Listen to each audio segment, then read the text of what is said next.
자, 우리가 이번 시간에는요, 이제 도형의 이동 나갈 차례가 됩니다. 도형의 이동이 이제 두 가지가 있거든요.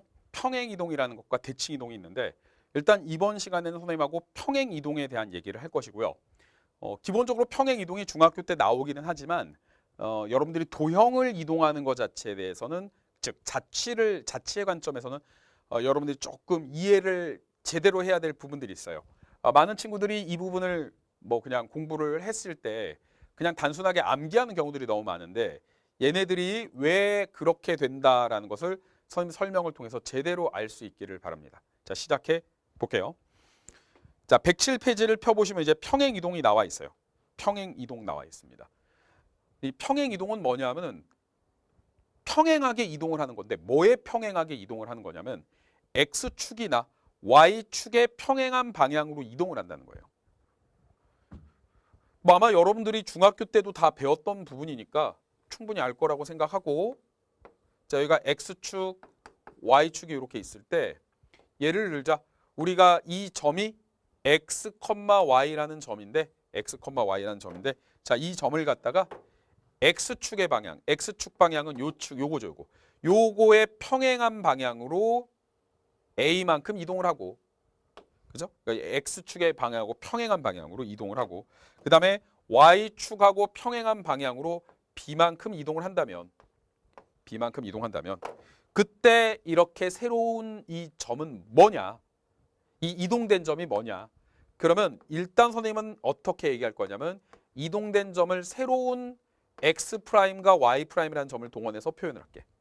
그래서 항상 원래 기존의 점을 XY, 그 다음에 이동된 점을 X', Y' 이렇게 항상 다른 점으로 표현을 할게. 다른 문자로 표현을 한다는 얘기예요. 아니면 뭐 라지 X, 라지 Y 이렇게 표현해도 되고요. 어쨌든 얘하고 구분하자는 거야. 그러면 요거하고 요거 사이의 관계가 뭐냐면은, 이 X 값은 A를 더하면 되고요. Y 값은 B를 더하면 되겠죠. 그래서 우리가 뭐라고 얘기할 수 있냐면, X'이라는 애는 X에다가 A를 더한 것이고요. 그 다음에 Y'이라는 것은 뭐가 되겠어? Y에다가 B를 더한 것이죠. A가 양수면은 그대로 덧셈으로 가면 되고요. A가 음수면 음수를 더하는 거니까 뭐가 돼? 실제로는 왼쪽으로 이동한 것이 되겠죠. 그죠? 음의 방향으로 이동한 것이 되겠죠. 그죠? 자, 이렇게 여러분들 알아두시고요. 이걸 갖다가 평행 이동이라고 합니다. 그 솔직히 너무나 간단한 게, 만약에 이 점을 너희가 3,2라고 줄게. 3,2를 X축으로 4만큼 이동하고 Y축으로 3만큼 평행 이동해라. 평행 이동을 하면은 여기다가 얼마를 더하고 4를 더하고 여기다가는 3을 더하면 되죠. 여기서 4 더하고 3 더하면 얼마야? 4 더하면 8이고 3을 더하면 5가 나오죠. 그럼 이 점의 좌표는 뭐가 돼? 8,5가 된다. 되게 간단하잖아, 솔직히 말하면. 간단하지 않나요? 그죠? 간단하다는 거야. 너무나 간단하다는 거야. 이 간단한 거를 내가 이렇게 복잡하게 하는 이유는요, 이제 얘네들을 갖고 도형을 이동하면 또 다른 얘기가 돼요. 자, 어떤 건지 한번 보겠습니다. 자, 도형을 하나 짜볼게. 어떤 도형이냐면, 이 XY라는 점을 지나는 어떤 도형은 뭐 여러분들 뭐 직선 같은 게 좀 편하죠. 1차함수나 2차함수 같은 게 편하죠. 뭐 예를 들어서 2차함수 한번 가볼까요? 2차함수를 뭐 이러한 2차함수로 한번 생각하자. 이러한 포물선 Y는 fx라고 한번 가볼게요. Y는 fx라는 어떤 함수가 있는데, 얘를 갖다가 전체적으로 x축으로 a만큼 y축으로 b만큼 평행 이동하면 그래프가 이렇게 나오게 되겠죠. 그죠? 이런 형태의 그림이 나오게 되겠지. 그죠? 그러면 얘네는 도대체 방정식이 뭐가 되냐라고 한다면 우리가 이렇게 가는 거야. 우리 이제 지난 시간에 자취에 대한 얘기를 했었는데, x, y의 방정식은 이거죠. 근데 내가 원하는 것은 이제 뭐야? X'과 Y'이 만족하는 방정식을 원하는 거야. 자, 얘가 만족하는 방정식을 원합니다. 그럼 얘가 만족하는 방정식은 뭘까를 알고 싶은데, X하고 XY하고 X', Y' 사이 관계식이 이거라고 했잖아. 그러면 X라는 것은 누구랑 똑같죠? X는 누구랑 똑같아? A를 이항해서 X'에서 A를 뺀 거랑 똑같고요. 그 다음에 Y라는 것은 뭐가 되죠? Y라는 것은 B를 이항을 해서 Y'에서 B를 뺀 거하고 똑같습니다. 무슨 말인지 이해되죠? 그러면 X', Y'의 방정식은 여기 X 대신에 이걸 넣고요. 여기 Y 대신에 이걸 대입하는 거야. 그럼 뭐가 나온다? 얘네들 사이의 방정식은 요 점이 바로 X', Y'이죠. 이렇게 평행 이동된 이 도형은 방정식이 뭐냐면은 Y 대신에 y 프라임 빼기 b를 넣으시고요. 요 x 대신에 누굴 넣어? x 프라임 빼기 a를 넣어서 자, 이게 바로 뭐란 얘기야? x 프라임과 y 프라임 사이 방정식이란 얘기예요. 그 관계식이 이거란 얘기입니다. 그러니까 되게 신기하죠? 점을 이동할 때는 그냥 a 더하고 b를 더하는 건데 도형을 이동하면 그 방정식에서는 x 대신에 x 빼기 a가 들어간 거고요. y 대신에 y 빼기 b가 들어간 것 같은 느낌이 들죠. 그러니까 엄밀하게는 다른 점이죠. x 프라임, y 프라임이라는 점이죠. 그죠? 그 관계는 뭐 너무나 당연한 얘기입니다. 이것이 만족되니까 이게 너무나 당연한 얘기예요. 근데 우리가 보통 쓸 때 이 점을 x 프라임, y 프라임이라고 안 하고 얘도 만약에 x, y라고 하겠다. 그러면 여기 프라임을 떼면 되죠. 떼면 되죠.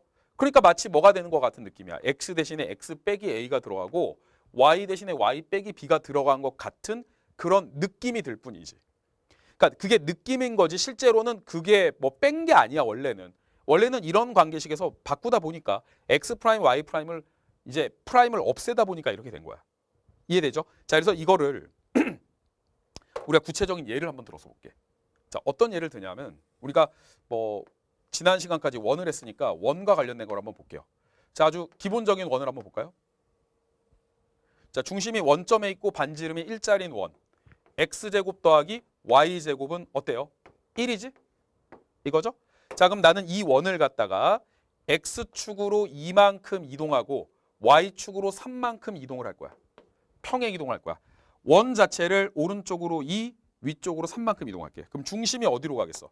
0,0에서 2,3으로 가겠죠? 그죠? 그리고 뭐가 되겠어? 당연히 원의 사이즈는 바뀌지 않겠지? 반지름은 바뀌지 않겠죠? 그러니까 여러분들은 당연히 이 원의 방정식은 뭐라고 얘기하겠어? 중심이 2, 3이니까 x 빼기 2의 제곱 더하기 y 빼기 3의 제곱은 반지름은 바뀌지 않으니까 이거다라고 얘기하겠죠. 그러니까 우리는 실제로 점은 말이야 0, 0에서 0,0이라는 중심이 x 값을 2 더하고 y 값을 3 더해서 2,3이라는 중심으로 간 거야. 근데 방정식은 희한하게 x 대신에 누가 들어갔죠? x 빼기 2가 들어갔지? y 대신에 뭐가 들어간 거야? y 빼기 3이 들어갔죠. 무슨 말인지 알겠죠? 그러니까 이게 바로 방금 얘기한 것처럼 x 대신에 x 빼기 a가 들어가고 y 대신에 y 빼기 b가 들어간다. 이렇게 일단 이해하라는 거죠. 일단 이 현상은 보시고요. 그리고 이걸 우리가 이제 정확하게 분석을 한다면 이제 이렇게 되는 거야. 자, 집중해서 보세요. 이 위에 있는 점을 x, y라고 하면은 이 x, y라는 애들을 x축으로 2만큼 이동하고 y축으로 3만큼 이동을 하면은 요 점으로 이동이 된단 말이야. 이 점이 이 점으로 이동됐는데 이동된 점을 선생님이 뭐라고 보라고 했어요? 구분해서 x 프라임, y 프라임을 보라고 했었죠. 그럼 이해를 잘 해봐. 그럼 뭐라고요? x, y의 방정식은 이건데 내가 알고 싶은 것은 x 프라임과 y 프라임이라는 요 방정식을 알고 싶은 거야. 이동된 점들의 방정식을 알고 싶다는 거죠. 그런데 이 x 프라임이라는 것은 뭐라고요? x 프라임이라는 것은 요 x에다가 얼마를 더한 거? 2를 더한 거죠. x축으로 이만큼 평행 이동했으니까. 그 다음에 y 프라임이라는 것은 뭐가 되겠어? y에다가 3을 더한 거죠. y축으로 3만큼 평행 이동했으니까. 그럼 나는 지금 x, y 사이의 방정식은 아는데 얘네들의 방정식을 알고 싶은 거야. 그럼 이걸 이용해 먹으면 된다는 거죠. 지난 시간에 했던 자체 방정식 했던 내용 그대로 가시면 돼요. 그래서 우리는 얘네를 관계식을 바꿔서 x는 x 프라임 빼기 2가 나오고 그 다음에 y라는 것은 y 프라임 빼기 3이 나오니까 자, 너 x 너는 얘하고 똑같아. y는 얘하고 똑같아. 그러면 얘네들을 바꿔치기해서 넣어봤더니 뭐가 나와요? x 프라임 빼기 2의 제곱 더하기 y 프라임 빼기 3의 제곱은 1이 나온다는 거야. 즉 여기 위에 있는 점들을 우리가 미지수를 x 프라임과 y 프라임이라고 하면은 이런 방정식이 만족된다는 거죠. 근데 얘네를 그냥 우리가 x, y로 하겠다 그러면 이걸 프라임을 떼버리면 되니까 그러면 이렇게 우리가 보통 얘기하지 않니? 이해가 되겠죠? 무슨 말인지. 그러니까 이게 무슨 갑자기 뚱딴지처럼 빼기로 외워라. 외워라가 아니야. 이게 그냥 너무나 당연한 거야. 근데 많은 친구들이 이것에 대한 이해를 하지 않고 x축으로 이만큼 이동하면 도형에서는 빼기를 넣고 그 다음에 점을 이동할 때는 그냥 더한다. 그냥 생으로 외운다는 거야. 왜 그런지를 모르고. 이게 너무나 당연한 거죠. 그러니까 지금 보니까 너무나 당연한 이유 때문에 그렇게 한다라고 여러분들이 반드시 이해를 하셔야 된다는 거야. 이해를 동반한 다음에 그 다음에 이제 문제를 풀 때는 빠르게 그렇게 적용하시면 되겠죠. 선생님 말하는 거 알겠지, 그지? 그래서 선생님이 지금 얘기한 이 내용 잘들 기억들 하시고 이제 우리가 직접 문제를 풀면서 한번 연습 한번 해보도록 하겠습니다.